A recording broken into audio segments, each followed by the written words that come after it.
tozobanda émission na biso, émission oyo ekabolaka liloba nzambe. L'émission eyaka na objectif ya délivrance pour na bavi ya bana bato. Émission eyaka na objectif ya libération, ya kokata ba chaîne ya ba nyonso oyo bazali na kati ya mikakatano. Alors, tozalaka toujours na message na biso oyo tomemaka, ezali le Dieu des circonstances. Jésus-Christ est le Dieu des circonstances. Aza nzambe ya ba circonstances. Aza nzambe oyo abongolaka ba circonstances. Bien aimé, la fois passée, nalobaki likambo ya ba circonstances de la condamnation spirituelle. C'est-à-dire que na kati ya vie ya mutu, ba événement le kakebele. Circonstances ezanini, circonstances ezali événement oyo ezali koleka na vie ya mutu. Makambu oyo ezo marché na vie ya mutu. Eloko oyo ezo salama na vie ya mutu. Yango nde to benga circonstance. C'est-à-dire que be événement oyo ezali ko se répéter na vie na yo. Ozo marché na kati ya vie, ozo kola na ba événement moko boy. Ozo bika ba période moko boy e pasaka yo na kati ya ba événement moko. Ba événement na soit ko sekisa, e ko sepelisa, soit pe ko kozala événement oyo ko kolelisa, e ko komema passe. C'est ce que nous appelons les circonstances. Et dans la Bible, le Seigneur est venu nous révéler. Nzambe a eko révélé biso ke ba circonstances obino bomonaka. Bokanisa te ke zalaka ba fait moko hasard. Hasard ezate ba circonstances obino bomonaka, c'est-à-dire ba événement, ba situation bolekaka nango. Bokanisa te ke zalaka ba fait hasard. Ba circonstance wana ezalaka ba message spirituel oyo il faut mwana ya mutu a décoder yango pour que a atteindre la délivrance na ye.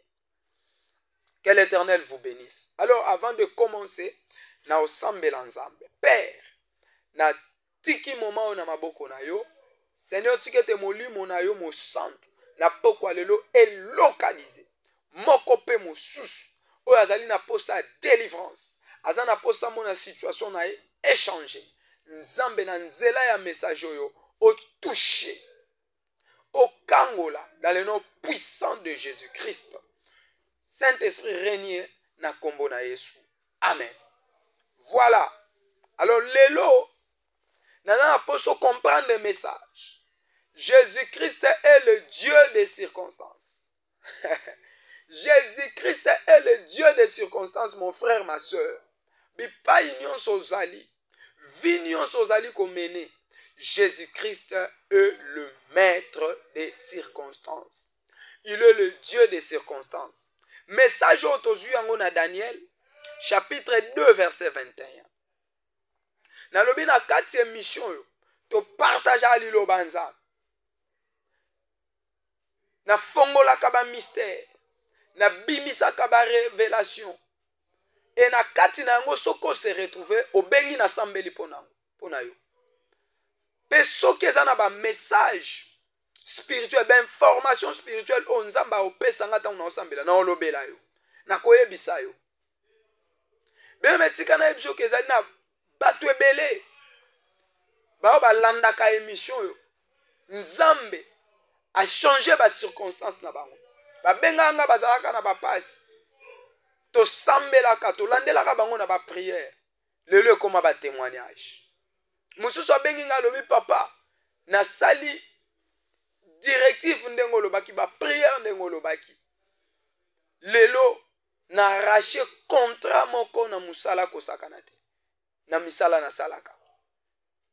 Mususu abengi nga démon de mort etelemaki ya bande ko comprendre te azomona na yeba bilembo mais azoyeba te ke bilembo wana ezoluka quelque chose kota na kati ya vie.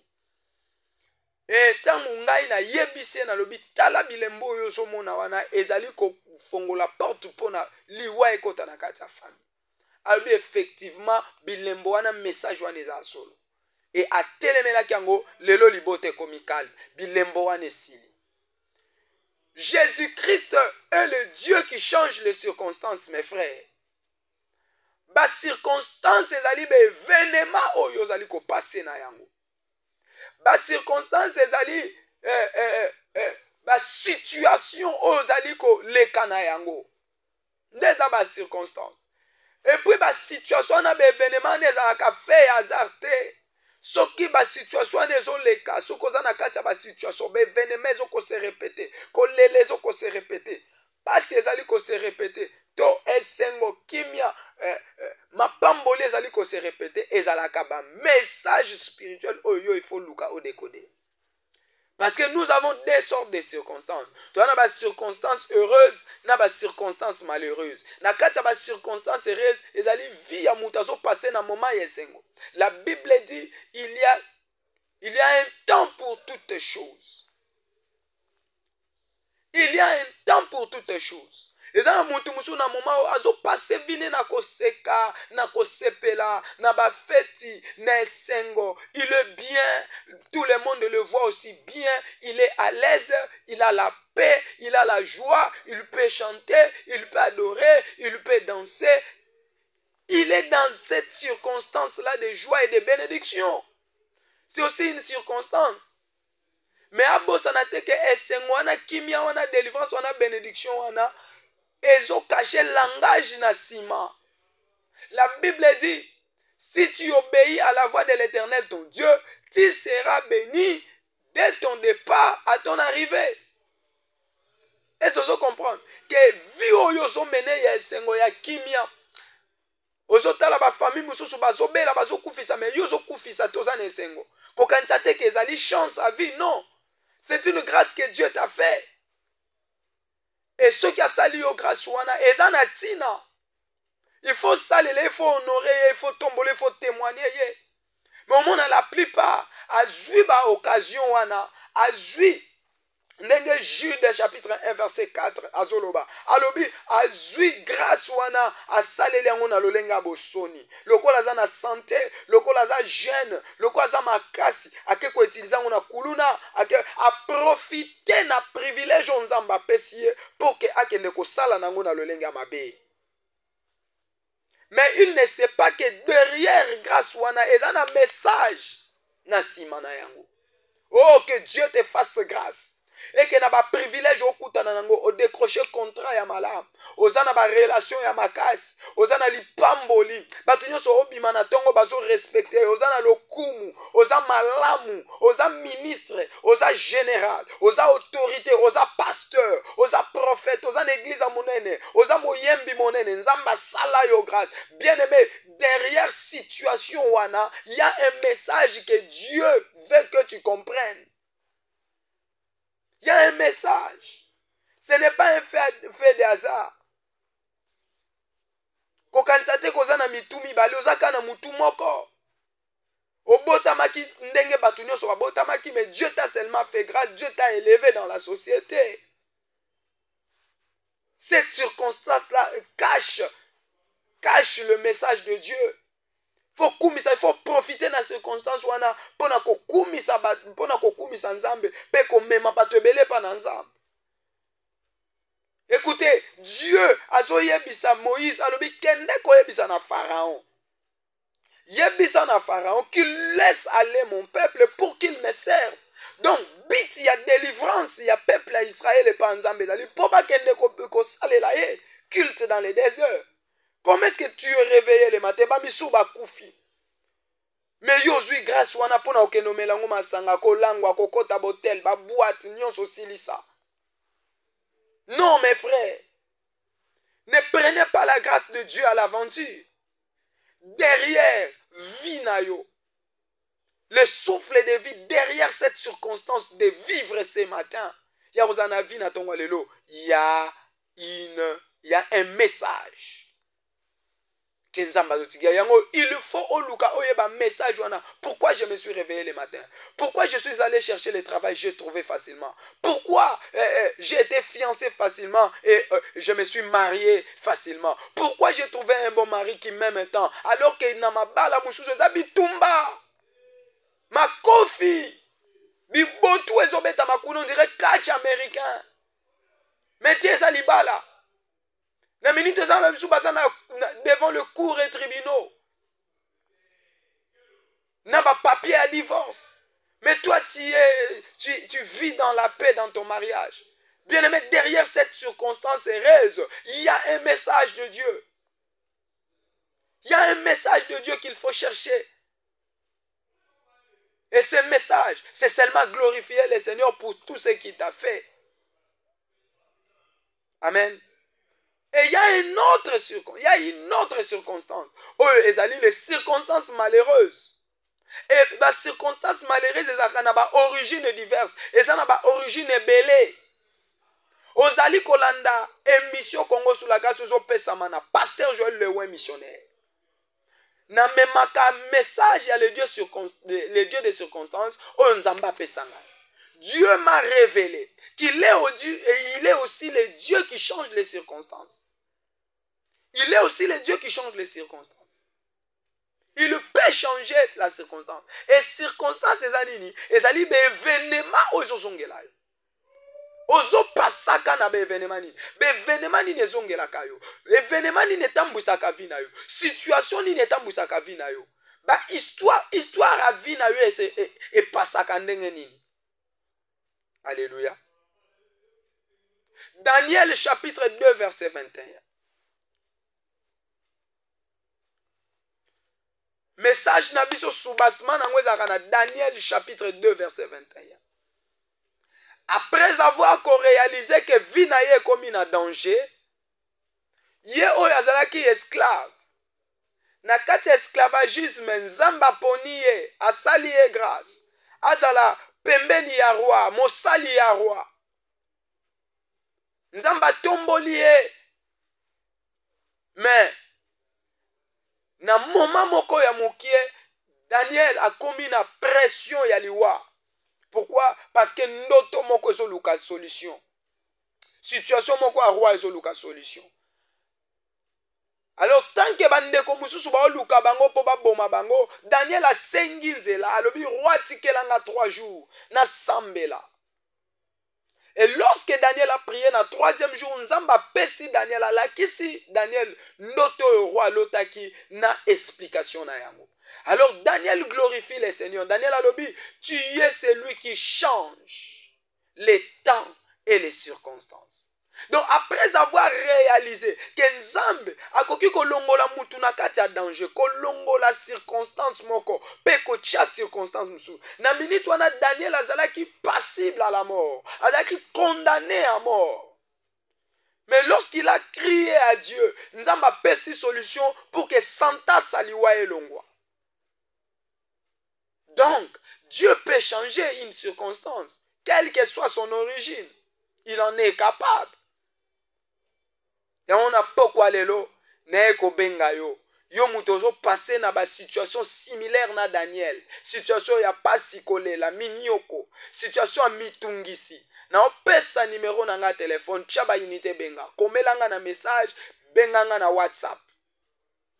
Je vais prier pour toi et je vais parler des paroles sur toi. Je vais déclarer prophétiquement sur toi. Et mon Dieu, Nzambo a se manifester dans ndenge yako. Quand il y a changer ma circonstance, il va changer ta circonstance. Bah te belé bien aimé bazo témoigner. Bah te belé bazo témoigner. Bazo loba quel est ce message? Jésus-Christ a ya qui peine un message différent. Na ba scribe ba pharisien. Aiki ko tali sabato manifestation ya Nzambe. Pour la délivrance pour la sali à peuple naïe. Et à ce moment, Dieu peut te sauver en changeant seulement la circonstance de ta vie. Et parmi les circonstances malheureuses, n'a noté les circonstances belées oye la kabato. Mutu mususu azobika na kati ya circonstance ya condamnation spirituelle. Omoni makambo ezokomela yo, eza nango eloko moko te ba condamna nde bino spirituellement.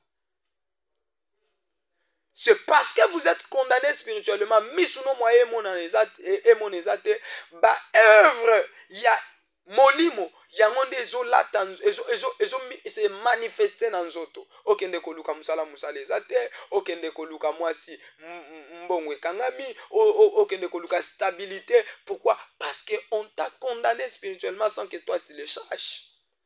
Sans le savoir que tu es condamné.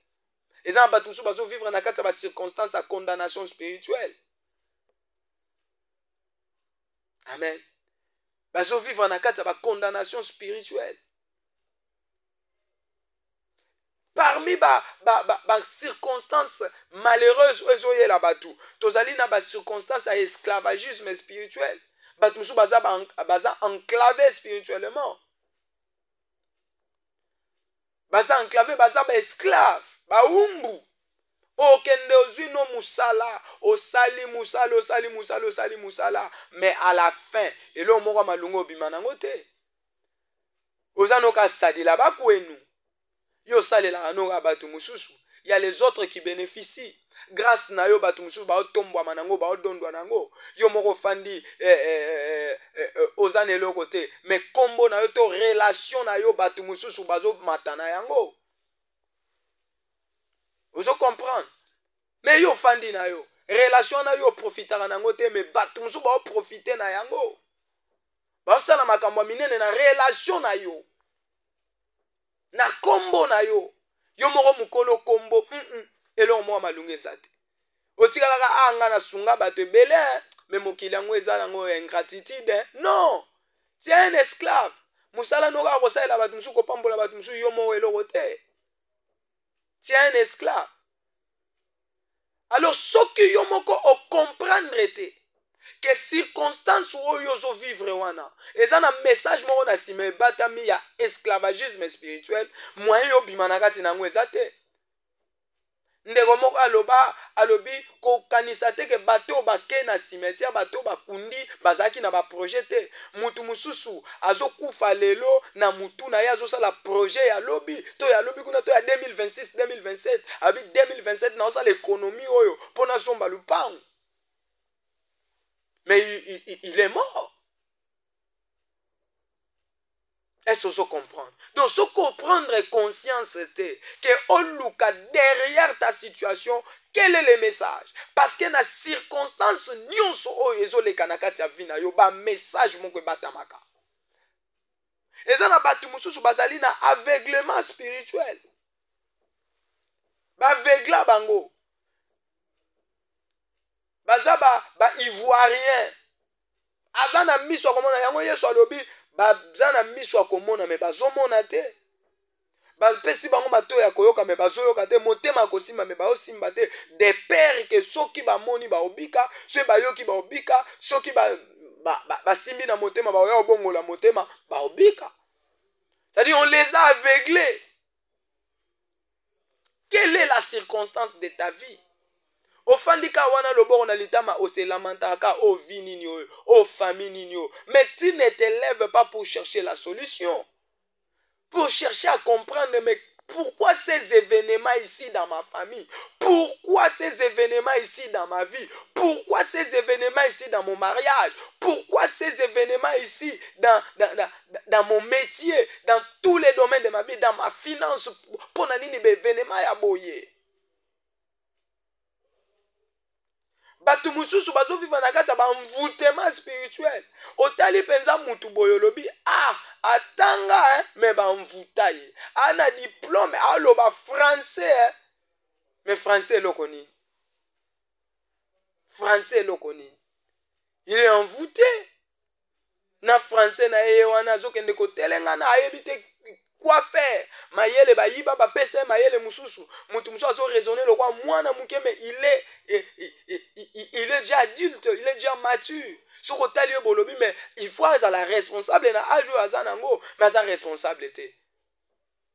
Asa papa na bana 4 5 6 7 8 9 10 mais azo soit responsabilité na ya bana te. Azo luka so akende ko botaka libanda. Donc ye azaleka lokola nyoka moko boy aboti asundoli azomona ngo bien mais il est envoûté. Bazo utiliser ndeye. Et ces enfants vont commencer à pleurer. Ah, bicho, papa ninibo, papa ninibo. Ce sont des malédictions qui tombent sur sa vie. Bien-aimé dans le Seigneur. Ngonga yango, oh, il faut prendre conscience. Le pasteur Joël t'amène le message de Dieu qui change les circonstances. Nzamba ko changer les circonstances à vie na yo. Alléluia. Nzamba ko changer circonstance à vie. Bible zoloba na Job chapitre 33 verset 15 à 22. Bible zoloba Dieu parle tantôt d'une manière tantôt d'une autre. Aloba soit na ba vision, na ba rêve, ndengo zoka prédication bo. Za nzambe nde mutu alobela yo. Eza nzambe nde mutu azota lisonzela. Oza na posa kobika, oza na posa situation na changer. Yoka liloba oyo. Dimanche oyo nazo yamba. On se retrouve na kati ya message oyo nazo yambo dimanche. Oye l'église. Na veni mutualité numéro na veni Chilomba numéro 4 na quartier Fumunchuka na mutualité. Na commune ya Masina Petro Congo. Donc au Zui transport au komi wana na Petro Congo, Zui transport à Petro Congo au komi tina suka. Ya arrêt de bis. Au kiti otu olobi nazo kende na mutualité. Bakola qui sont zela mutualité. Tout ça juste na rail. En face école Maboui di référence en wana en face école Maboui di na rail. Tozaka wana na Masina Petro Congo. Dimanche yo nazo yamba yo. Oye na problème na yo na sambeli na pesio directive au saleli au kotato la le roi ba misusu bazo tato. Dieu change les circonstances. Okokufa na circonstances malheureuses pourquoi? Yesu Masiya yaki pona yo. Alobi na verset 20 alobi soki nakani kosala mutu nakani mabeye la mutu pona iniquité na lobeli azoyoka te. Mais soki ange intercesseur moko na kati ya 1000 ba monani pona ko intercéder pe ba moni nzela ko bikisa ye na koloba ba bikisa ye. Et la dispensation biso tozali na moment ou na génération biso tozali nous avons un ange intercesseur plus puissant que tous les anges. Son nom c'est Jésus. Romains chapitre 3 verset 34 à Zolobango. Alors mais Christ intercède pour nous. Il est assis à la droite de son Père. Il intercède pour ses saints. Azo intercéder pour naba boule alminaye, pour naba santunaye. Jésus-Christ est là et il intercède pour toi. Il faut qu'ayo sale appel. Il est temps. Il est temps. Ozo passer na ba circonstance ni. Il y a esengo so qui esengo gloire à Dieu. So qui a kimia gloire à Dieu. Mais ce que ozo passer na ba circonstance ça va combat, Dieu peut les changer. Si ozo passer na ba circonstance, il y a pas si Dieu peut les changer. Il y a collé là, Dieu peut les changer. Ozo comprendre vite, Dieu peut les changer. Appelle-moi. Mon numéro de téléphone 081 622 30 22. Mon numéro de téléphone. Komelanga message, benganga na WhatsApp, je vais te répondre. 081 622 30 22. Sokozo benga ezo sonner soit bazo yambate soit nini. Kobaka ko benga même ata na fin émission benga kaka. Pourquoi? Parce que batu ba benga ka e belle interférence ko ça mais toko yamba ata na suka émission. Nazo yamba appel au yali boso.